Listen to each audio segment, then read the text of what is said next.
Hi, this is Jason Shadrick with PremierGuitar.com, and we're with Ron Bumblefoot Thal, the bearded one, at the Guns N' Roses show at the House of Blues in Chicago. This is kind of a smaller venue than you guys are used to playing. It's cozy. It is. It's very cozy.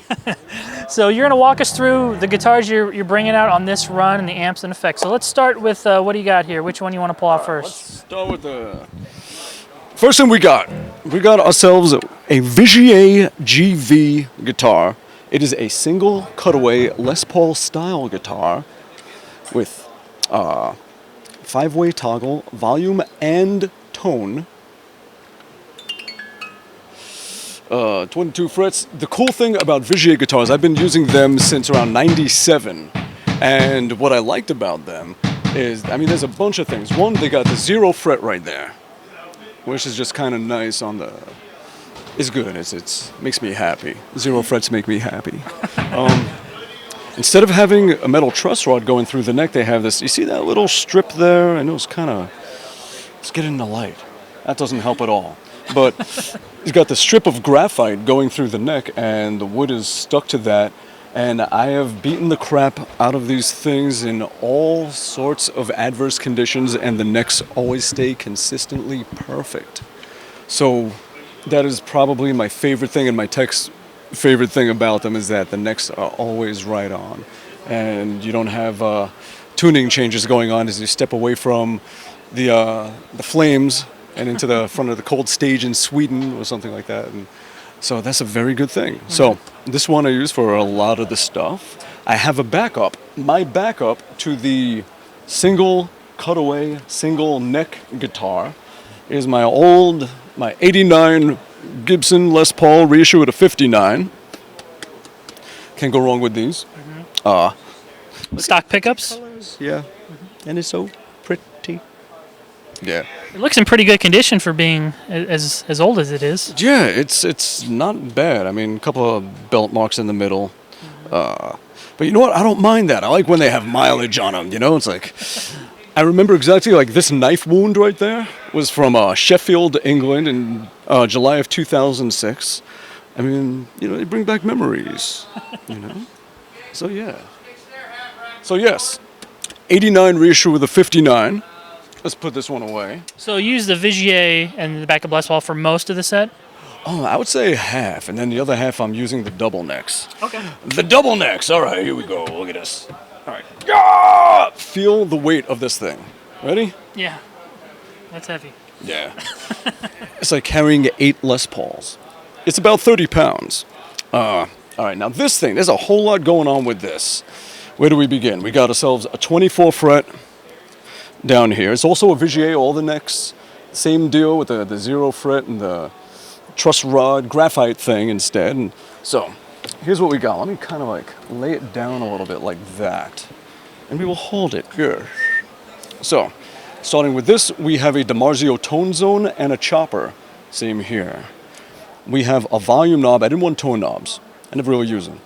Volume knob for here, volume knob for here. This is to switch between this neck, both, or just this one. And then for each neck, this one, 5-way toggle and 5-way toggle.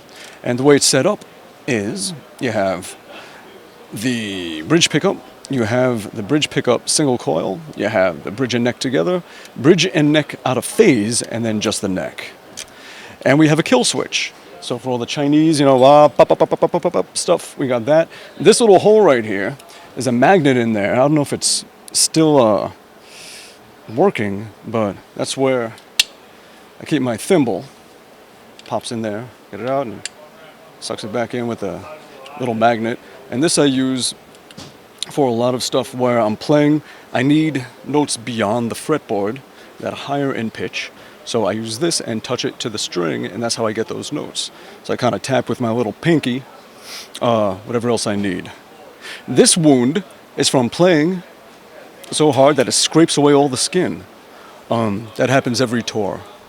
What else? Gotta show the wounds too. Oh, yeah. We all get them. If you didn't bleed after a show, you didn't really play. So there's this one. This one I keep drop D.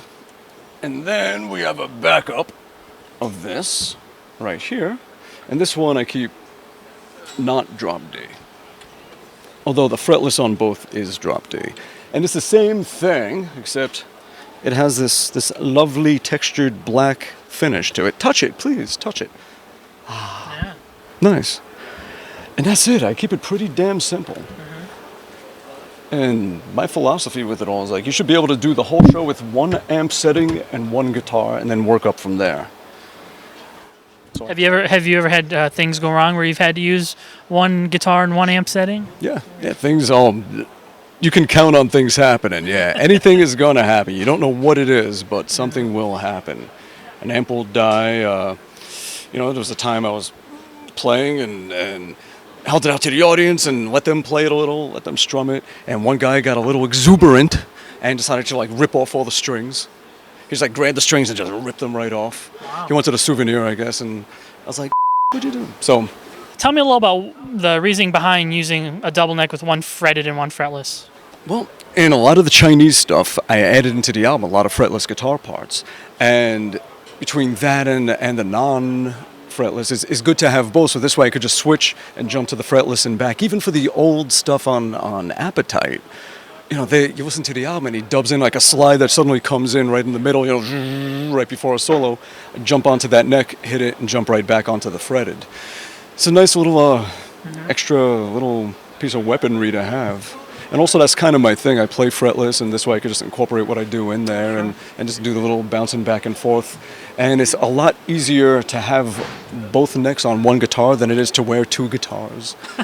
Or have one in the stand or something. Yeah.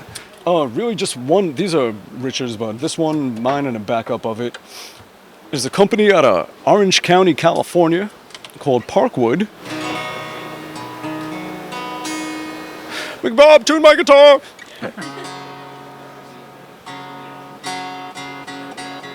I really don't know how to tune a guitar anymore since McBob. He does everything for me. It's I can't brush my teeth anymore. I can't tune a guitar. It's my shoe is untied, McBob! It's horrible. It was Greg Howe that turned me on to these. He started playing them and he was like, dude, you gotta check these out. They play so easy and comfortably and they do. I mean, they're the most comfortable guitars I ever played, and they sound really damn good. They they have the EQ section and a little notch filter. They have a tuner in it as well. You can go between a mic and the plug, a nice blend between the two, between the pickup and the mic, and you can get a whole lot of pretty tones out of it. If you're playing with wedges in front of you, you really can't do a lot with the mic because it starts feeding back. Yeah. But it really sounds a lot better. It does. The mic sounds great in this thing. And what strings do you use on your acoustic and your electric guitars? Let me see. On the fretless, I'm using, I think, 12 to 56. Mm-hmm. On the fretted, I'm either using 9 or 10 to 46. And this, I don't even know. What am I using? What strings do I use on this? 12 to 54. 1254? Yeah. 12 to 54. What brand strings are you using? Mediums, I believe. Or Ernie balls, right? Yeah, Ernie balls. Everything is Ernie balls. I think Super Slinkies on the electrics, I guess whatever acoustic thing they do. And I'm so not a gear dude. I'm just I use, strings. What gauge? I don't know, whatever, what number. With this on Patience, what else? Sometimes if I'm doing Used to Love Her, I might do it on that. There's times when we do an entire acoustic show, and whole dang show I'll be doing everything on acoustic. Mm-hmm. So definitely get some good use out of this. For the few times that we might do the song If the World off of Chinese, and I'll have this on a stand, and then I switch between playing the electric and doing everything on that, and then just quickly running over and just hitting all the little stuff on this. So yeah.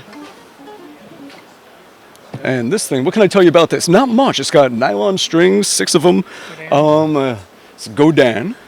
It's got these here and those. I play it with a pick. And it sounds good. And it sounds pretty. Mm-hmm. My favorite is definitely the double neck. This one right here. Feels good. I mean, it's heavy as hell, but it feels good. I like the way it sounds, the way it feels, everything about it. And I like the fact that I can do my fretless stuff and my frethead stuff. Frethead. Both types of music. Yeah. the Engel Invader 100-watt head. It's got 4 channels, a very clean channel, a kind of tony channel. One, like, it's a good drive to it, but this one to me it's more tone oriented. This one feels a little more scooped out and a lot more saturation to it. And this one is just too damn much. I can't even screw with this one. It's too much metal for anybody, this one. It's got a sick amount of low end depth. Like, you could really just, you can brown note a whole crowd of people. It's got a fixed loop. It's got a built-in noise gate in the back, which is a pretty nice one. It's very smooth. It's not clunky, clicky, poppy. It's pretty smart. For most of what I do, I'm on channel 2. And for every once in a while, if I need something extra, channel 3, I just give it a mid-boost and try and make this one sound a little more similar to channel 2. Channel 2 is definitely my favorite. A backup, in case something blows in this, go to this. A company called Hermit Cab. They make phenomenal ISO cabs. I mean, we did so much experimenting, trying different mics, different combinations of cabinets, speakers, every type of Celestian, and then we tried it in here, and actually it sounded, the best sound we got going to front of house was this Hermit Cab, where it has a little door in the back where you could let out the sound and control everything, and it makes such a big difference. Right. This thing sounds great, the Hermit Cab. So we got 4 Celestians in it with a vintage 30s, and we got 2 AT4050s going to front of house, and that's it. That's it. Simple as that. 1, 2, 3, 4, the 4 different guitars. The Vigier GV, the Les Paul, the gold double neck, and the black double neck. Hum eliminator. Sometimes we need it, sometimes we don't. What else? What is this? Oh, okay, there's the wirelesses. A lot of what I use it for is the compressor. I just like how I can play dynamically, but when you have this wall of guitars and keyboards and all this stuff going on, it'll take the quieter touch and just bring it forward. And with the Nova system, it has a very fast reaction time. It has, most compressors have a quick attack, but this one has a very fast release, and you need that if you're going to be playing something. You don't want to hit and then 200 milliseconds later it pulls back and takes the next snapshot. Like, you want it to, like, every 50 milliseconds be grabbing the sound and pulling things forward however much it needs to. So this way you play, you hit hard and pulls it back, you hit soft and it leaves it where it is, and it keeps it where you can always hear what's going on a little better. So just to add a little bit of that and find the sweet spot of doing that without bringing in too much background noise or anything. So the controller for that is this right here. You got the wah pedal. Go into a rack where we have little extra things we can dial in, a few extra parameters to it. Tuner. And then on here it's pretty much, 1, 2, 3, 4. Other little things, if I need to hit the tuner, I just hit this. It'll mute out and tune up. That's pretty much. But really, McBob at this point is doing everything. I used to hit my own stuff, and he kind of forced me. He's like, give me something to do. So, Dunlop Tortex. You see the little turtle down there. And this side says GNR on it. The ones? All right, cool. And this one has a little Monster Energy symbol. And this one has my little thing right there for my Abnormal CD. That's the dude on the cover of the CD, and that's my name over there. So, you want one? Yes, please. Thank you. You could have one too. I might have some in my pocket. All right, Ron. Well, thank you so much for taking us through your rig. My pleasure. Have a good show tonight. Thank you so much. Thank you. This is Jason Shadrick with PremierGuitar.com.